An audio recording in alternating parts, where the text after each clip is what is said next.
When it was announced actor Bruce Willis had been diagnosed with frontotemporal dementia, it brought renewed attention to the disorder.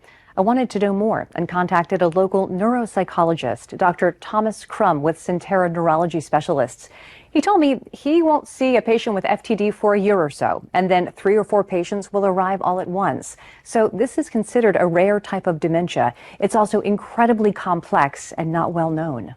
When most people think about dementia, they think about Alzheimer's disease, and Alzheimer's disease is very well studied. There's a fairly well-defined disease process that occurs. With frontotemporal dementia, there is multiple different disease processes that affect the brain in multiple different ways. It causes nerve damage in the front and temporal lobes of the brain, and there are 3 main FTD subtypes with their own unique manifestations. One involves changes in behavior. Another impacts speech, language, and communication. Symptoms of the third progress rapidly and show motor function difficulty. And diagnosis can be challenging, as this type of dementia is so complicated. It is very often misdiagnosed, especially initially. Many people just misattribute the information, the symptoms for psychiatric illness or lack of sleep, insomnia. It really does require thorough neurologic evaluation. It's tough because FTD is the cause of only 10 to 20% of dementia cases, according to the Mayo Clinic, and can strike at middle age. These are younger people. Often it'll hit right as they're about to retire.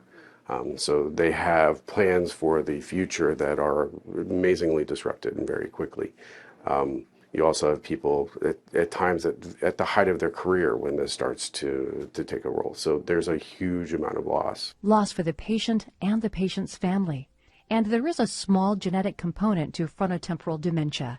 According to Dr. Crum, just 5 to 10% of people with the FTD gene will develop the disease. I asked him about other risk factors. Repeated head injuries are one of the risk factors. Type 2 diabetes is a risk factor. Thyroid issues, autoimmune disorders are risk factors. There's also a study that showed that people in the military have a greater risk.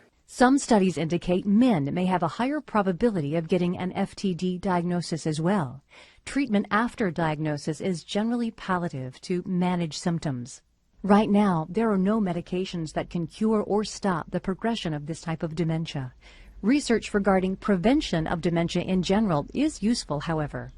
All of the studies looking at diet have shown that engaging in a low-carb, high-protein, high-omega-3 fatty acid diet is helpful in reducing inflammation in the brain. Exercise has also been found to be very, very helpful in reducing inflammation and improving the cerebrovascular functions within the brain. Dr. Crum mentioned active engagement as well to keep our cognition and brain healthy, using it so we don't lose it. Taking care of our body and mind goes a long way in keeping disease at bay, including this and other types of dementia. For more of what Dr. Crum shared with me, along with additional resources, look for this story at WTKR.com. I'm Jen Lewis, News 3.